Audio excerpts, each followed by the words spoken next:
11 वर्ष पहले जो उन संकल्पों के साथ दुनिया के सबसे लोकप्रिय नेता नरेंद्र मोदी जी की अगुवाई में जो सरकार बनी थी, वो संकल्प सिद्धि तक पहुंच गए और हिंदुस्तान की तस्वीर और गरीब की तकदीर बदल गई। वर्ल्ड बैंक का अध्ययन ये कहता है कि देश के अंदर 27% लोग गरीबी की रेखा के ऊपर आ गए और हमारी अर्थव्यवस्था दुनिया की चौथी अर्थव्यवस्था बन गई।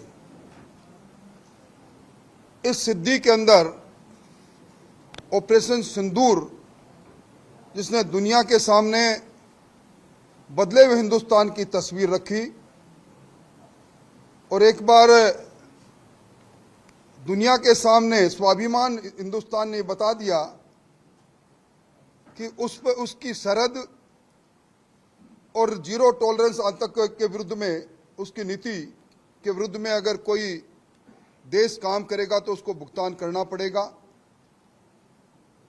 हमने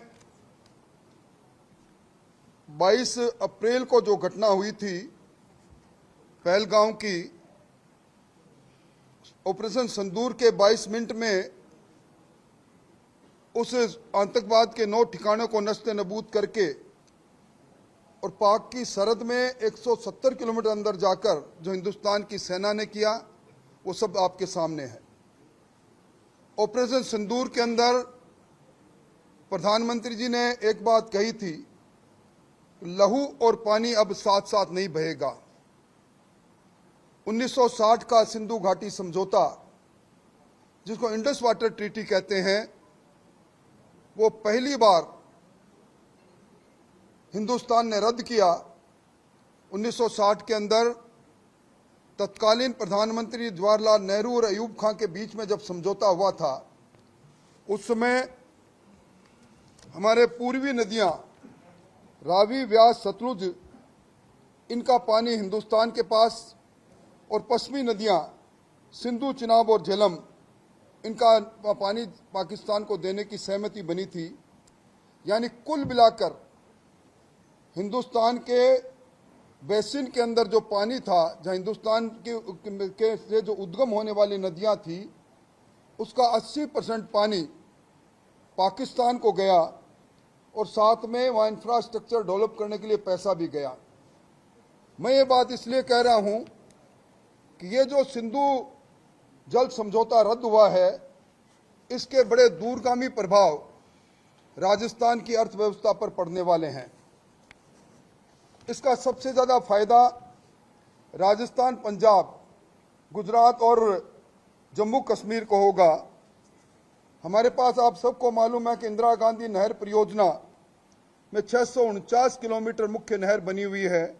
108 किलोमीटर हमारी लेफ्ट कैनाल है और हमारा कमांड एरिया जो इंफ्रास्ट्रक्चर के आधार पर था, वो 19,63,000 लाख हेक्टर था। परंतु बीच में गडसाना का आंदोलन हुआ और उस समय फ्रीज कर दिया था और सेकंड फेज के अंदर और कुल मिला के 16,17,000 हेक्टर इस इंदिरा गांधी नहर परियोजना से आज सिंचित क्षेत्र हमारा है। अब ये जो सिंधु घाटी समझौता रद्द हुआ है, इसके अंदर भारत सरकार ने जो फिजिबिलिटी रिपोर्ट तैयार की है, उसके अनुसार सिंधु और चिनाब इन दोनों का पानी अब रावी, व्यास से हरीके के बैराज में डालने के लिए एक फिजिबल रिपोर्ट तैयार हो चुकी है। सिंधु नदी जल का जो सरप्लस वाटर है, जो हम रोकने के बाद हमें मिलेगा, वो रावी, व्यास के माध्यम से जब हरीके के बैराज में जाएगा और उसके साथ ही चिनाब का पानी रावी, व्यास, सतलुज लिंक कैनाल, जिसको SYL कहते हैं, उसके माध्यम से हरीके बैराज में जाएगा। और आप सबको मालूम है कि हरीके बैराज से पानी पोंग डैम में, पोंग डैम से पानी इंदिरा गांधी नहर परियोजना में फिरोजपुर फीडर के माध्यम से।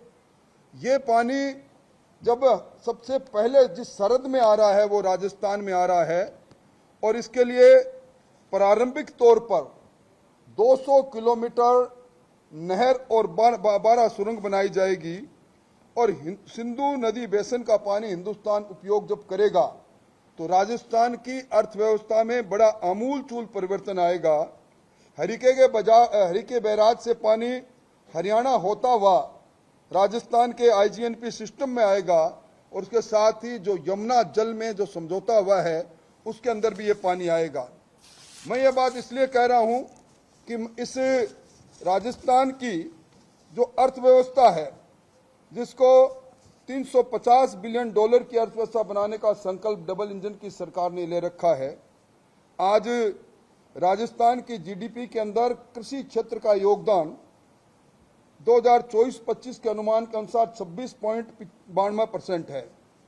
ये 26.92% जो 3 परियोजनाएं ईआरसीपी यमुना का जल, इनके कारण से बढ़कर 27-28 तक 35% हो जाएगी और हमारी 350 बिलियन की इकोनॉमी, 350 बिलियन डॉलर की इकोनॉमी राजस्थान की बन जाएगी।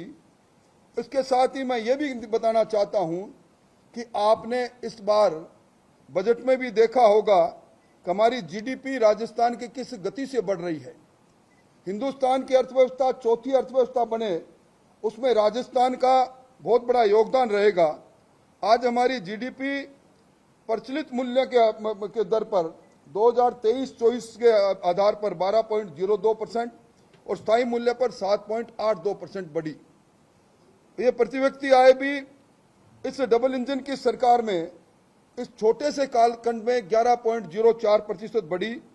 तो मैं ये निश्चित तौर पर इन आंकड़ों के आधार पर कह सकता हूं कि जो हिंदुस्तान 2028 में जो संकल्प ले रखा है प्रधानमंत्री जी ने, हमारी अर्थव्यवस्था जर्मन की अर्थव्यवस्था को पछाड़कर तीसरी अर्थव्यवस्था बने, ये निश्चित तौर पर इसमें बहुत बड़ा योगदान राजस्थान का भी रहेगा। दूसरा, जो सबसे बड़ा संकल्प से सिद्धि तक पहुंचाने में राजस्थान के किसानों की बहबूदी के लिए ये किया गया, वह है राम जल सेतु परियोजना ईआरसीपी, जिसके नाम पर 5 साल तक गहलोत साहब ने बहुत राजनीति की। आज 1.5 महीने में सरकार ने आते ही भजनलाल जी ने 28 जनवरी को पीकेसी पार्वती से काली सिंध चंबल के लिए मध्य प्रदेश से एमओयू किया। 17 दिसंबर को हमने देश के प्रधानमंत्री के कर कमलों से उसका शिलान्यास हुआ।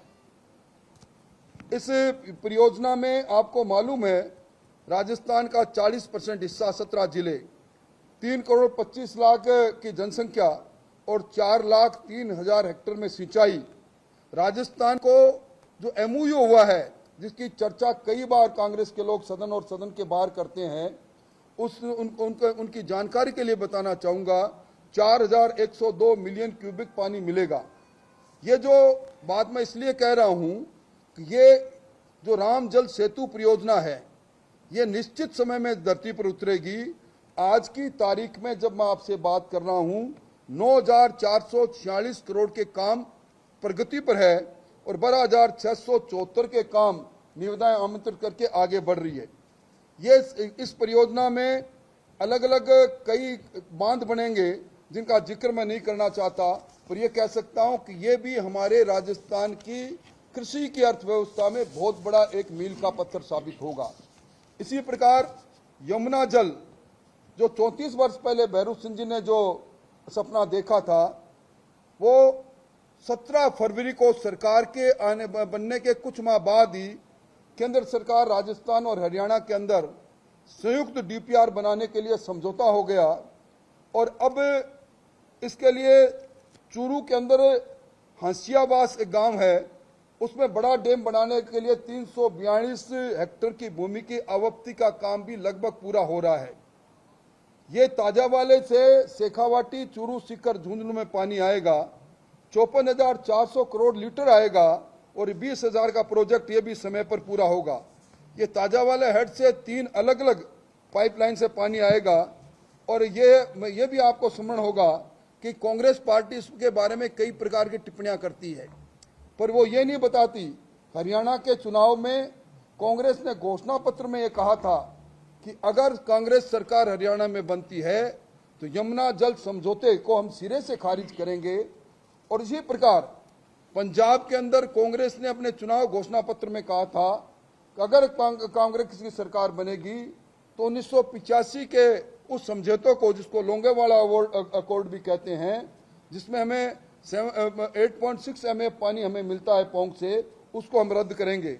इसलिए मैं कहना चाहता हूं कि ये दोनों योजनाएं जब बनेगी तो चूरू के अंदर 35,000 हेक्टर और झुंझुनू में 70,000 हेक्टर और दोनों के गांवों को पानी मिलेगा। इनके किस कारण से राजस्थान की जीडीपी बढ़ेगी, राजस्थान की जीडीपी में कृषि का योगदान बढ़ेगा और हम $350 बिलियन की इकोनॉमी बनने के लिए और आगे बढ़ेंगे। राजस्थान का बहुत बड़ा हिस्सा इसके अंदर है। भारत सरकार ने किसान कल्याण के लिए बहुत काम किया। 2013-14 में जो बजट 21,930 करोड़ रुपए का था, वो 25-26 में बढ़ाकर किसान कल्याण का बजट 1,27,200 करोड़ का किया। पर इसके साथ मैं ये बात इसलिए कह रहा हूं कि राजस्थान में भजनलाल जी की सरकार, डबल इंजन की सरकार, 2025-26 में कृषि बजट के अंदर जो प्रावधान किया, भूतो न भविष्यते, 1,10,981 करोड़ का प्रावधान किया। इसको कहते हैं डबल इंजन की सरकार का किसान कल्याण का सोच। और विशेष तौर पर स्वामीनाथन आयोग की रिपोर्ट लागू होने के पश्चात जो एमएसपी का 1.5 गुना किसान को पैसा मिले, उपज का 1.5 गुना एमएसपी का पैसा मिले, इसकी जब बुनियाद रखी गई थी, तो सबसे बड़ी बात जो है, जो 2013-14 में बाजरा जो हमें हमारा कुल हिस्से